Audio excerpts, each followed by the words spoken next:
და მამისათა და ძისათა და სულისაწმინდისათა ამინ.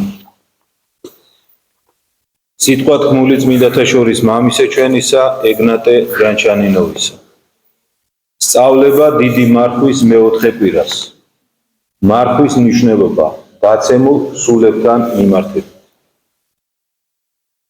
ესე ნათესავი უთხრა უფალმა თავის მოციქულებს ბოროტის სულების შესახებ.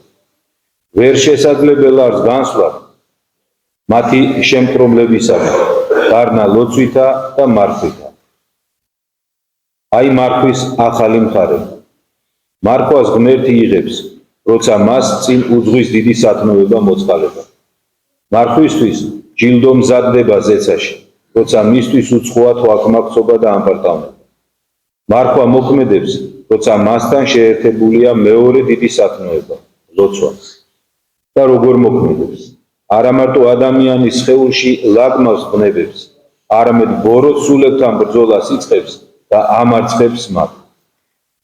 რატომ შეუძლია მარხვას, რომელიც თავისთავად სხეულებრივი ღვაწლია, იმოქმედოს ან დაეხმაროს ლოცვას სულებთან ბრძოლაში? და რატომ შეიძლება პირიქით უსხეულო სულები დაექვემდებარონ მათზე მარხვის გავლენას? ბოროტ სულებზე მარხვის მოქმედების მიზეზი არის მისი ძლიერი გავლენა ჩვენსავე სულებზე. მარხვით ალაგმული სხეული ადამიანის სულს აძლევს თავისუფლებას, ძალას, სიფხიზლეს, სიწმინდეს, დახვეწილობას. მხოლოდ ასეთი განწყობით შეუძლია ჩვენ სულს წინააღუდგეს თავის უხილავ მტრებს. რაჟამ სიგინი დემონები მაჭირვებდიან მე, ამბობს ღვთივშთაგონებული დავითი. შევიმოსე ძაძაი და დავიმდაბლი მარხვითა სული ჩემი და ლოცვაი ჩემი წიაღადვე ჩემდა მოიქცეს. მარხვა გონებას სიფხიზლეს ანიჭებს. ლოცვა კი გონების იარაღია, რომლითაც იგი თავისგან განდევნის უხილავ მოწინააღმდეგეებს. მარხვა ამდაბლებს სულს, ათავისუფლებს რა მას უგრძნობელობისა და ქედმაღლობისაგან, რომლებიც ჩდება ნაპროვანებისაგან. ხოლო მარხველის ლოცვა განსაკუთრებით ძლიერი ხდება. ზედაპირულად კი არ წარმოითქმის, არამედ წარმოითქმის თავად სულიდან, გულის სიღრმიდან. მარხვა მიმართავს მას, აღყავს იგი ღმერთთან. ბოროტების ბნელმა სულებმა ჩაიდინეს ორი მძიმე დანაშაული. პირველი იყო მათი გამოდევნის მიზეზი წმინდა ანგელოზთა დასიდან. მეორე დანაშაული მათი შეუქცევადი უარყოფის მიზეზი გახდა. ზეცაში ისინი აჯანყდნენ ღვთის წინააღმდეგ. მათმა წინამძღოლმა საკუთარ თავზე მაღალი წარმოდგენით დაბრმავებულმა მოისურვა ღვთისთანასწორი ყოფილება. დანაშაულებრივი მცდელობისთვის ზეციდან ქვესკნელამდე დამხობილებს შეშურდათ ახლად შექმნილი ადამიანის ნეტარება და ახალი დანაშაული ჩაიდინეს. აცდუნეს კაცი და ჩაითრიეს იგი თავიანთ დაცემაში. დაცემული ანგელოზების უკანასკნელმა ბოროტ მოქმედებამ საბოლოოდ გადაწყვიტა მათი ხვედრი. ამით მათ თავი განიმტკიცეს ბოროტებაში. ამის გამო ღვთის მადლი მთლიანად განშორდა მათ. ისინი საკუთარი თავის ანაბარა არიან. თავიანთი ბოროტების ამառ, თავიანთი ცოდვის, რომელიც მათ ჩასახეს და შვეს საკუთარ თავში, რომლითაც დაუშვეს, რომ მას მათ ბუნებაში შეეღწია. განდევლილ ანგელოზს უკვე აღარასოდეს უჩნდება რაიმე კარგი აზრი. აღარასოდეს უჩნდება კეთილი გრძნობა. იგი მთლიანად სავსებით ბოროტებაშია ჩაძირული. ბოროტებას სურს, ბოროტებას იგონებს. იწის რა ბოროტების დაუოკებელი სურვილით, იგი ცდილობს ბოროტებით დაკმაყოფილდეს და ვერ კმაყოფილდება. მთელი ის ბოროტება, რომელიც მან ჩაიდინა და კვლავ აგრძელებს, არასაკმარისად ეჩვენება იმ ბოროტებასთან შედარებით, რომელსაც წარმოიდგენს, რომელსაც მისი ბოროტების აუტანელი წყუილი ეძებს. ნათლის ანგელოზად შექმნილი თავისი დანაშაულებისთვის მიწის ყველა პირუტყვზე დაბლაა დამხობილი. რამე თუ ჰყავ ესე ადამიანის მკვლელობა, უთხრა განრისხებულმა ღმერთმა სატანას, როცა დანაშაულის ადგილზე წაასწრო მას სამოთხეში.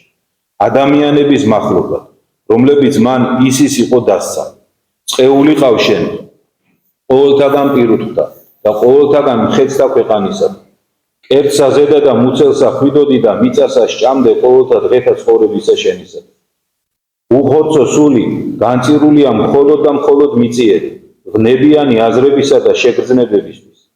მათშია მისი სიცოცხლე, მათშია მისი საუნჯე. სულს ერთმევა სულიერი საქმიანობის უნარი, ხორციელი საქმიანობა მას მთლიანად მოიცავს. სული აზრობრივი ცხოვრებისათვის სულების დასიდან ხორციელ მდგომარეობაში ეშვება და ამ თანრიგში ყველა მიწიერ პირუტყვსა და ყველა ცხოველზე დაბლადგება. პირუტყვები და მხეცები თავიანთი ბუნების კანონების მიხედვით მოქმედებენ, ხოლო დაცემული სული პირუტყვისა და მხეცის ბუნებაში რომ ტრიალებს, ეს მისთვის არაბუნებრივი, დამამცირებელი ბუნებაა.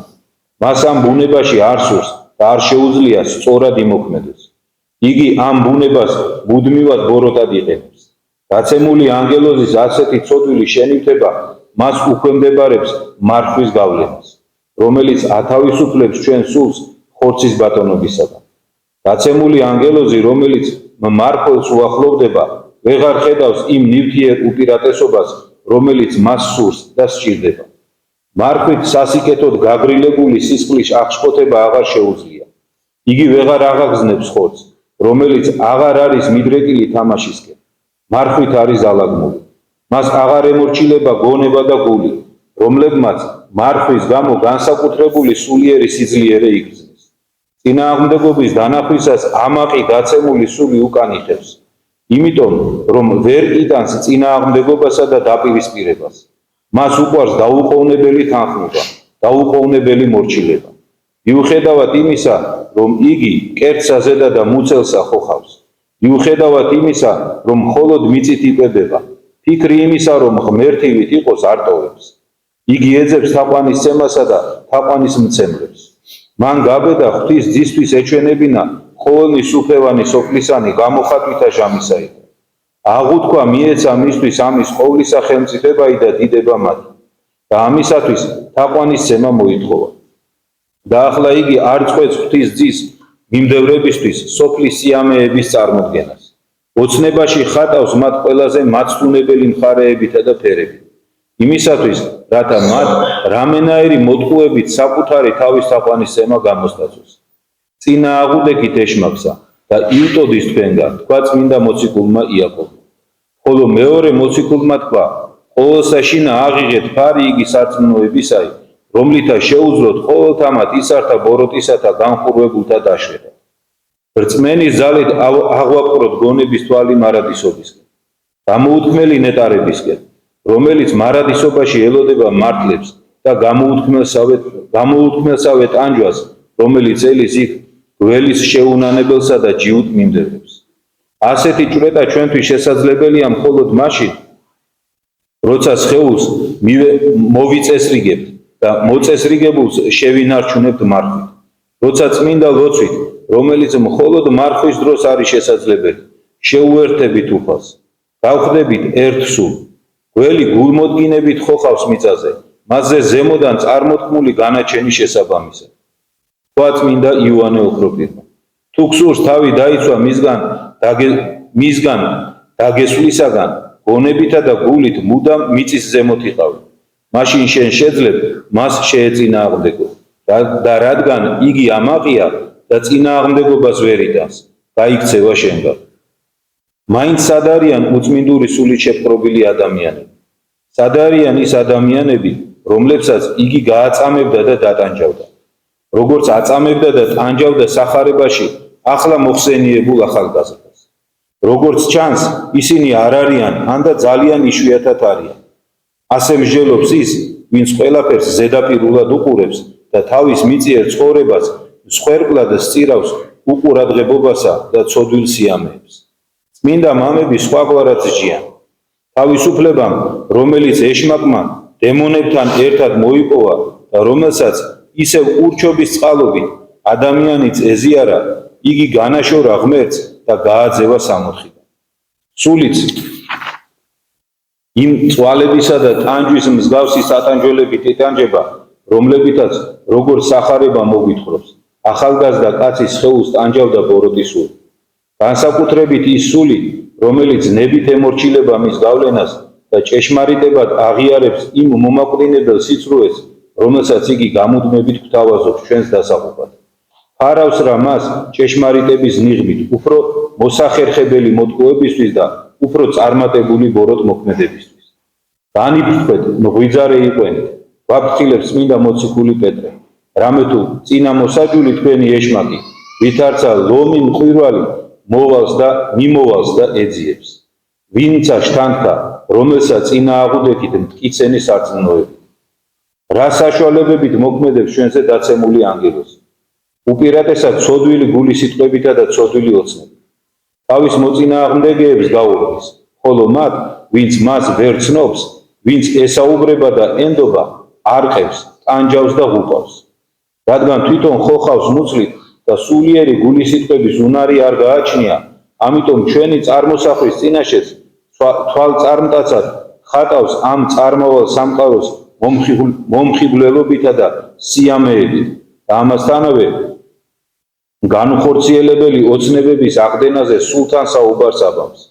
იგი ჩვენ გვთავაზობს მიწიერ დიდებას, იგი გვთავაზობს სიმდიდრეს, იგი გვთავაზობს ნაკროვანებას, იგი გვთავაზობს ხორციელი არაწმინდებით ტკბობას, რომელთა მიმართაც წმინდა ბასილი დიდის თქმით, მან არათუ თანაგრძნობა მიიღო, არამედ უხორცო სულად შექმნილი მათი მშობელიც გახდა. ამ ყველაფერს იგი ოცნებაში გვთავაზობს და ამასთანავე გვიჩვენებს უკანონო ოცნებების ასრულების უკანონო გზებს.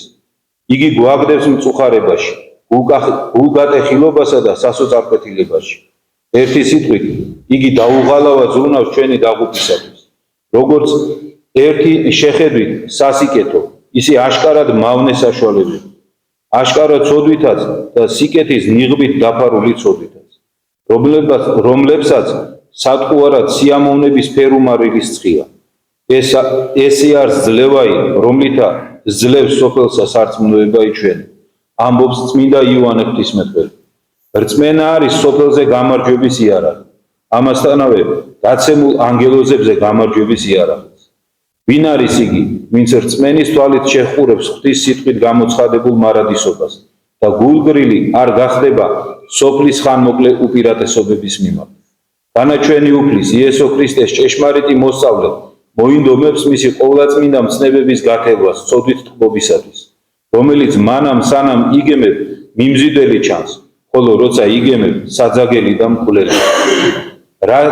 რა ძალა შეიძლება ჰქონდეს ქრისტეს მოსწავლეზე მიწიერი უპირატესობებისა და სიამეების თვალწარცად სურათს, თუნდაც მიწიერი უბედურებების საშინელ სურათს, რომელსაც მზაყვარი სულები ხატავ, რათა მაყურებელი გულგატეხილობასა და სასოწარკვეთილებაში ჩააგდო.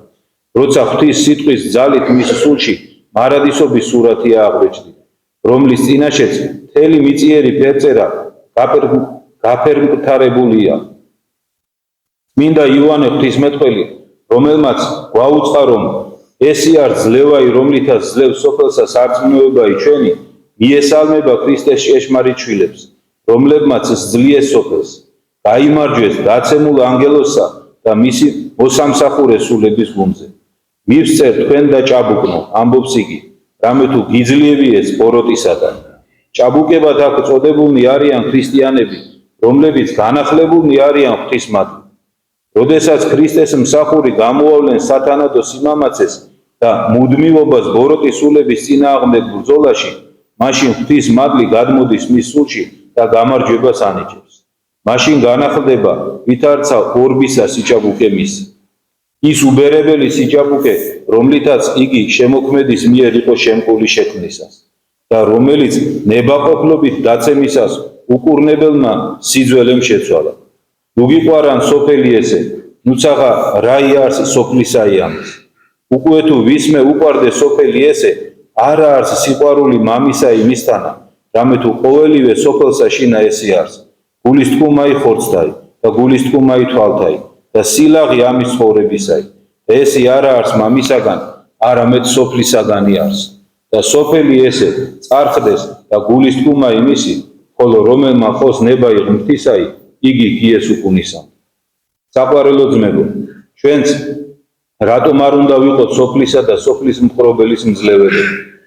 ისინი დაამარცხეს ჩვენაირმა ადამიანებმა, ხორცითა და კაცობრიობის უძლურებებით შემოსილებმა. მას ძლიეს არა მარტო მამაცმა კაცებმა, არამედ მას ძლიერს უსუსურმა მოხუცებმაც, სუსტმა ქალებმაც და პატარა ბავშვებმაც. მათ გაიმარჯვეს და დამარცხებისათვის არავითარი გამართლება აღარ დაგვიტოვეს. თუკი ჩვენ მას ვიცნობთ. მათ წინაშე იგივე სოფელი იდგა თავისი მომხიბვლელობებით. მათ სიახლოვეს იგივე უხილავი გველები დასრიალებდნენ, რომლებიც ყოველ ღონეს ხმარობდნენ, რათა მათი სულები მიწაზე ჩამოეყდოთ და იქ დაებინავებინათ. გამარჯვებულთა გულები და ფიქრები კი ზეცად იყო. იზღუდავდნენ რა მარხვით თავიანთ სხეულებს. მათ მოათვინიერეს, შეაჩერეს მათში მიწიერი სიამოვნებისაკენ ლტოლვა. მარხვის გზით მათ სულს მისცეს შესაძლებლობა განუწყვეტელ სიფხიზლესა და ღვიძარებაში დარჩენილობა. მისცეს შესაძლებლობა ხიზლად ედევნებინა თვალი და დაჰკვირებოდა ეშმაკის მრავალგვარ ხრიკებს. შეიმსუბუქეს რა მარხვი თავიანთი სხეულები, შეიმსუბუქეს თვით სულები. მათ შესაძლებლობა მისცეს სულს ღმერთს შეერთებოდა წმინდა და მუდმივი ლოცვით. მიიღო ღვთის შეწევნა, სმენით გაეცოცხლებინა რწმენა, სმენით მიღებული რწმენა გაემახვილებინა, სულიერ ძალად გაეხადა. ამ ძალით სრული გამარჯვება მოეპოვებინა სოფელსა და ბოროტ სულებზე. ასეთი რწმენა, როგორც წმინდა იოანე ღვთისმეტყველი გვასწავლის, უწოდებს რა მას უკვე კადნიერებას ღვთის წინაშე და მის შესახებ სწავლებას საკუთარი წმინდა გამოცდილებიდან იღებს. შესმენილი ლოცვით არის შეძენილი. ასეთი რწმენით მართალნი უხილავ ღმერთს თითქოს ხედავენ. თქვა წმინდა მოციქულმა პავლემ. ღვთის ხედვისას ბუნებრივია სოფელი თვალს ეფარება. წარმავალი სამყარო თითქოს არარსებული ხდება და სოფლის მპყრობელს არაფერი აქვს, რაზეც თავის ბრძოლას დაამყარებდა. განიფრთხეთ, ღვიძარე იყვენით, რამე თუ წინამოსაჯული თქვენი ეშმაკი, ვითარცა ლომი მყვირალი მიმოვალს და ეძიებს, ვინცა შთანთქა, რომელსაც წინა აღუდექით მტკიცენი სარწმუნოებითა. აღიღეთ ფარი იგი სარწმუნოებისა, მედითი სარწმუნოებისა, ცოცხალი სარწმუნოებისა, მადლიანი სარწმუნოებისა, რომლის შემძლეც ქრისტეს მხოლოდ ის მოსაგრია, რომელიც მოემზადა ბოროტ სულებთან ბრძოლისათვის, მოყვასისადმი ცოდვების მიტევებით, ანუ მოწყალებითა და თავმდაბლობით და შევიდა ამ ბრძოლაში შეჭურვილი მარხვისა და ლოცვის იარაღით. ამინ. მერთმა მოგმადლოს ეს იარაღი მარხვისა და ლოცვის, რომლითაც უკვე აი მეორე ქადაგებას უძღვნის წმინდა ეგნატე ჩვენ დასამოძღვრად.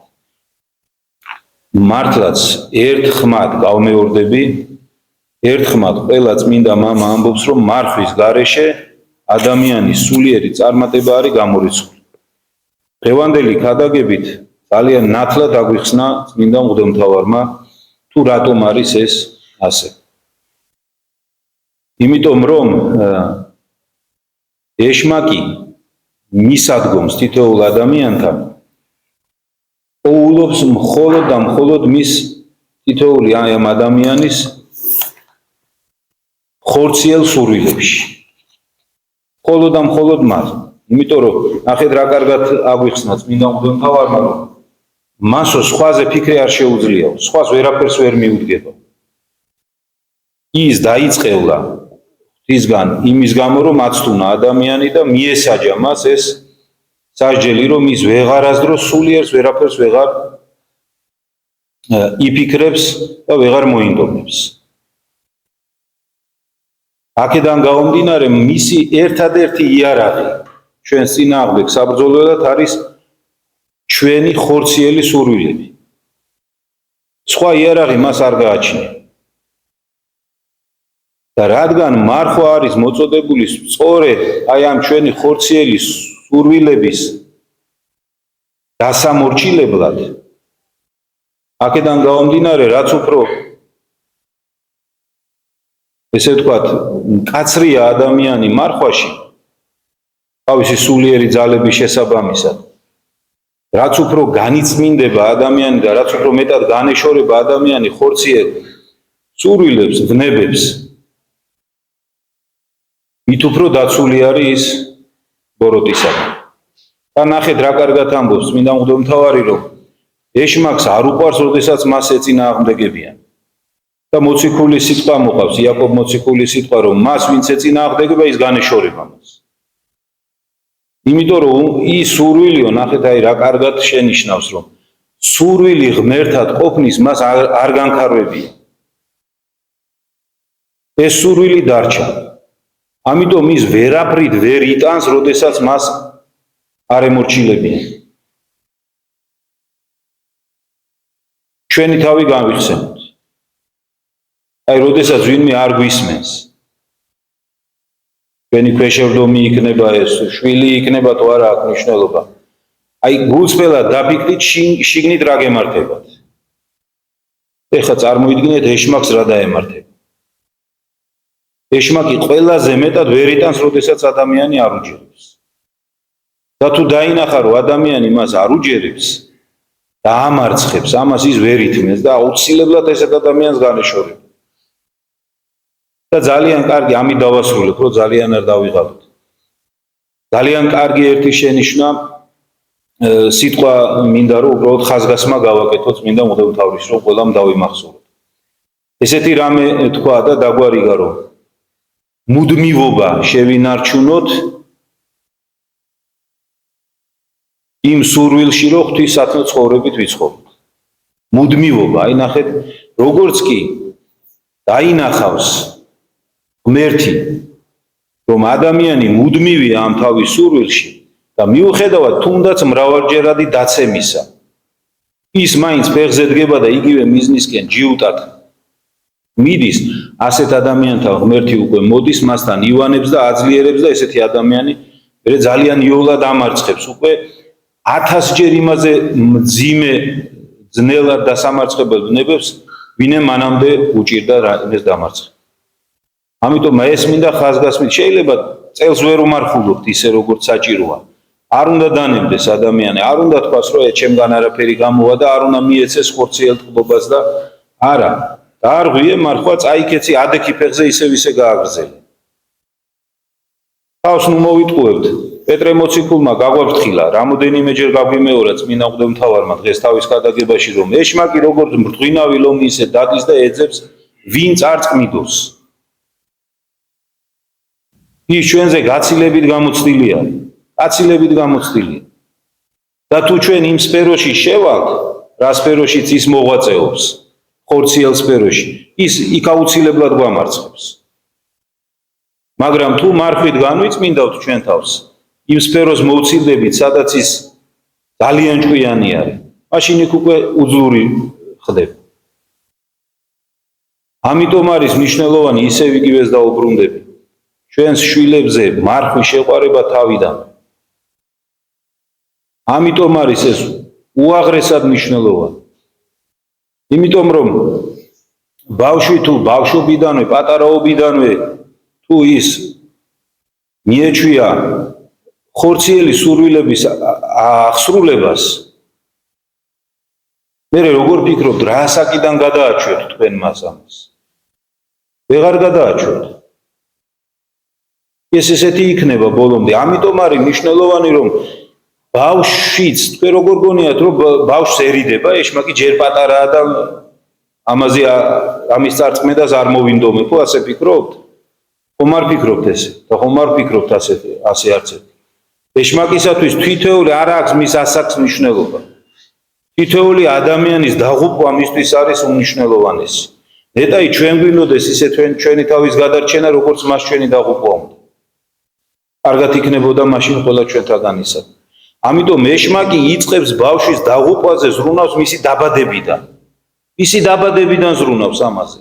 და ჩვენც ბავშვის დაბადებიდან უნდა ვზრუნავდეთ, რომ ეშმაკს ის იარაღი გამოვაცალოთ ხელიდან, რომელი იარაღითაც ის ადამიანზე მოქმედებს.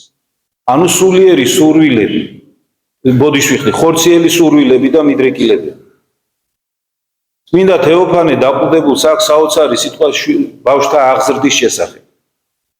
ძალიან მიყვარს ეს სიტყვა და ყველას ამას ვეუბნები ხოლმე. ესეც საოცარ დარი, რა თქმა უნდა, ძალიან მოკლედ გეტყვით, ეს საოცარ დარიგებას აძლევს აი ამ წიგნის ერთ-ერთ თავში. დედას და ეუბნება, რომ ბავშვს აჭამე მაშინ არა, როცა მას უნდა, არამედ როცა შენეთქვი, რომ უნდა ჭამოს. ნახეთ? ბავშვს მიეცი თამაშის უფლება არა მაშინ, როცა მას უნდა, არამედ როცა შენ ჩათვლი ამას საჭიროდ. და აგზელებს კიდე დიდხანს, ეხლა ამას აღარ ჩამოვთვლი. და მთავარი მიზანი რა არის ამის, ნახეთ? ბავშვი ჭამს კიდევაც, არც თამაში აკლია, არც განათლებას აკლებ, არაფერს, მაგრამ ერთადერთს რასაც ართმევ იმას, რომ მე მინდა და გავაკეთო. დაბადებიდან ბავშვს აჩვევ, რომ სურვილები დაიოკოს და მიიღოს მაშინ ის რაც უნდა, როცა მას მშობელი გადაწყვეტს. რატომ არის ეს უაღრესად მნიშვნელოვანი? ადამიანი უნდა განღმრთობილიყო. მაგრამ ეს უნდა მომხდარიყო მაშინ, როდესაც ღმერთი გადაწყვეტდა. ამისთვის ჩამოდიოდა სამოთხეში, ამისთვის ესაუბრებოდა ჩვენს პირველ მშობლებს, რომ ამისკენ მიყავდა ეს ყველაფერი. მაგრამ ადამიანმა ეშმაკის მოტყუებით მოდომა ეს ნაადრევად. და აი ამ მონდომების შემდგომ იწყება ის ტრაგედია, რომელსაც კაცობრიობის ისტორია ქვია ვინმე დღევანდელ დღემდე. ამიტომ ნახეთ, როგორ გონიურულად თეოფანე დაყუდებული საიდან იწყებს ბავშვის აღზრდას და მისი თავნებობის, ესე ვთქვათ, მოკვდინებას. პატარაობიდან, დაბადებიდან. ჩვენც ესე უნდა ვცდილობდეთ. უნდა შევაყვაროთ ბავშვს მარხვა, უნდა შევაყვაროთ ბავშვს მორჩილება, უნდა შევაყვაროთ ბავშვს შრომა. კი, ვეწინააღმდეგებიან, ჩხუბია სახში, მე რატო უნდა გავაკეთო ეს რა, მე ჩვენც ნერვები გვიმტყუნებს, ჩვენც უყვირებთ, ეს ყველაფერი რა თქმა უნდა, ადამიანები ვართ. ეს სალაპარაკოთაა მხოლოდ იოლი, რომ ესე გააკეთეთ. ანაჩენ ახლა მშობლები ვართ, აქ უმრავლესობა და ვიცით ეს რა სირთულეებს აწყდება და თუნდაც ჩვენი მხრიდან მე რამხელა ხანდახან ჩვენი სიამაყისა თუ მრიცხანების გამო ჩვენც წოდვაში ვარდებით ამ პროცესში. მაგრამ ეს არ ნიშნავს, რომ ხელები ჩამოვწიოთ და უარი თქვათ შვილების აღზრდაზე. არა ბატონო. მეორე დღიდან ახალი შემართებით. იმიტომ რომ ეშმაკი არ იძინებს, არ ჭამს, არ ისვენებს, ცდილობს ჩვენი და ჩვენი შვილების დაღუპვას. ჩვენ მცირედი მაინც უნდა მოვინდომოთ. ამ ყველაფერს შევძლებთ მხოლოდ იმ შემთხვევაში, თუ მარხვით განვიწმინდავთ საკუთარ თავებს. თუ ადამიანი არ მარხულობს, მისი სულიერი თვალი არის დაბრმავებული. არავინ თავი არ მოიტყუოთ. უმარხველი ადამიანი სულიერად ბრმაა. ის ვერაფერს სულიერზე ვერ იფიქრებს. ხანდახან თავს მოიტყუებს, რომ რაღაც სულიერზე და ზეაღმატებულზე ფიქრობს, მაგრამ ეს ესე არ არის. მე ღმერთი მწამს და ჩემებურად ეკლესიაში დავდივარ და უბრალოდ მარხვას ვერ ვიცავ, ეს ზღაპარია. ეს არის ზღაპარი. აი როგორც პავლე მოციქული იმოთეს რომ აფრთხილებს, რომ დედაბრიუთა ზღაპრებთაო განეშორე. და ესე უნდა განვეშოროთ ასეთ ფიქრებს, რომ შეიძლება მარხვის, ლოცვის, მოწყალების გარეშე ადამიანი იყოს რაიმე სულიერზე მოფიქრალიც კი გამორიცხული. ამიტომ ეს უმნიშვნელოვანესი სათნოება ყველამაზე მეტად უნდა ვცდილობდეთ, რომ ჩვენ შვილებს შევაყვაროთ. უმნიშვნელოვანესი სათნოება ადამიანისთვის. ერთმა შეგვაძლება, ერთმა დაგლოცვა და გაგვიწევს.